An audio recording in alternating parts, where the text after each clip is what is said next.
treinamentos ligados a NRs. É um tema que sempre gera dúvidas, então eu trouxe alguns esclarecimentos aqui para todo mundo, tá?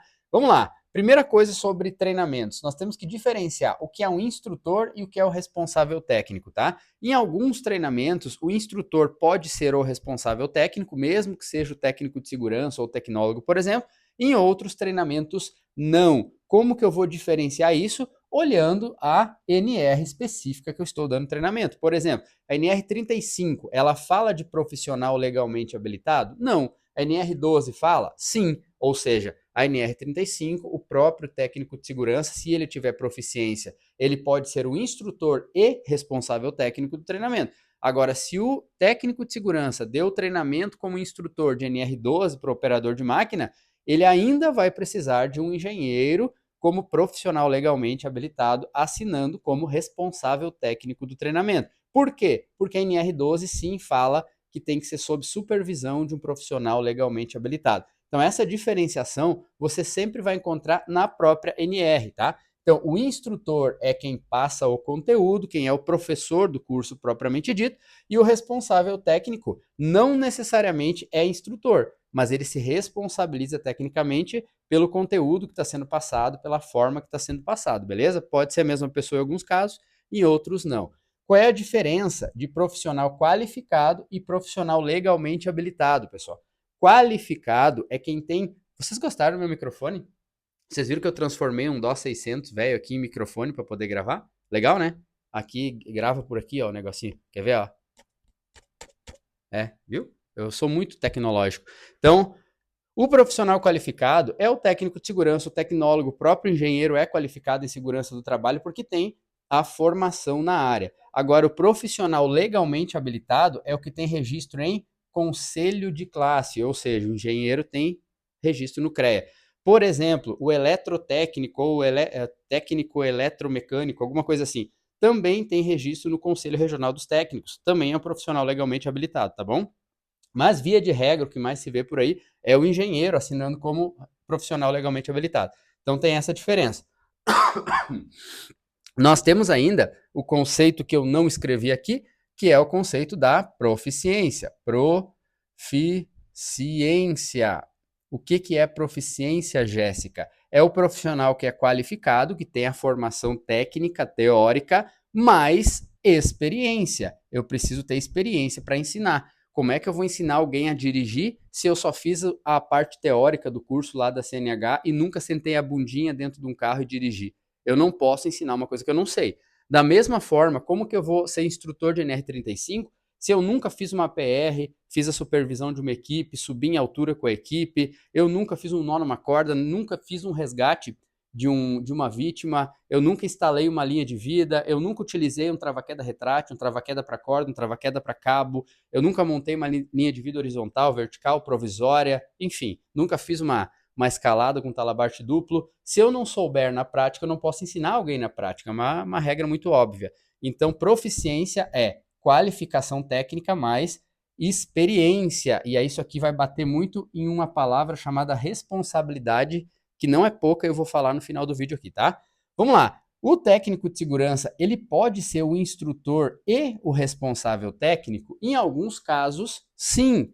Quando que eu vou saber em qual caso sim, em qual caso não? Olhando na norma, por exemplo, a NR1, NR5, que é CIPA, NR6, que é EPI, NR18, que é Construção Civil, NR35, que é Trabalho em Altura, NR33, que é Espaço Confinado, se não me falha a memória, nenhuma dessas NRs fala que o responsável técnico precisa ser um profissional legalmente habilitado. Logo, tendo proficiência e sendo qualificado, eu posso ser tanto instrutor como responsável técnico. Lá no certificado, você vai fazer o certificado e você vai colocar lá instrutor e responsável técnico e assina, como as duas figuras, tanto de instrutor como de responsável técnico. Em alguns outros casos, você pode ter o técnico de segurança como instrutor e o responsável técnico precisa necessariamente ser um profissional legalmente habilitado, tá? Tem que ser pessoas diferentes, como, por exemplo, NR10, NR12, NR13, caldeiras e vasos sob pressão, máquinas e equipamentos, trabalhos com eletricidade, instalações elétricas, não pode ser somente o técnico de segurança como instrutor e responsável técnico. Por quê? Porque estas normas, elas citam que precisa ser sob supervisão, sobre responsabilidade de um profissional legalmente habilitado, beleza? Ficou clara essa questão aqui? Jonathan, como eu sei quando eu posso sozinho ou não? Consulta na NR, por exemplo. Essas aqui não falam de PLH. Essas aqui falam do PLH, que é o profissional legalmente habilitado. Logo, para essas aqui, se você tem proficiência, você pode assinar como instrutor e responsável técnico, e essas aqui não. Simples, basta você pesquisar na norma, tá? Outra dúvida que o pessoal tem muito sobre o certificado. E outra, vejo muito em grupo de WhatsApp por aí. Alguém tem um modelo de certificado de NR12? Puta que o pariu. Se você não sabe fazer o certificado, como é que você vai dar o curso? Né? Mas vai ser preguiçoso lá para casa do caramba. Então, certificado, pessoal, a estrutura básica do certificado está escrita na NR1, né? No item 1.7.1.1. É colocar o nome do trabalhador, a assinatura do trabalhador, o conteúdo programático. Como é que eu vou saber o conteúdo programático? Olha na norma, animalzinho. Ó, tá aqui, NR35. Lá na NR35 vai dizer quais são os conteúdos mínimos que devem ser abordados no treinamento. Você pega esses conteúdos mínimos lá da NR35 e você joga aqui no seu certificado, no verso do certificado, bota os tópicos ali que você vai abordar minimamente o que está aqui na NR35. Pode ter coisas a mais, não pode ter coisas a menos, tá? A carga horária. Como é que eu vou saber qual é a carga horária? Também você vai olhar na NR. A NR35, por exemplo, ela fala de 8 horas sempre. A NR33 fala 40 horas para supervisor, 16 horas para formação e 8 horas para reciclagem. Eu não estou inventando da minha cabeça, é simplesmente você ir lá na norma e pesquisar. E essa informação vai no seu certificado também. Data e local do treinamento, nome e qualificação do instrutor. E veja bem, o instrutor não precisa nem assinar o certificado, tá? Quem tem que assinar o certificado é o responsável técnico e a assinatura do responsável técnico.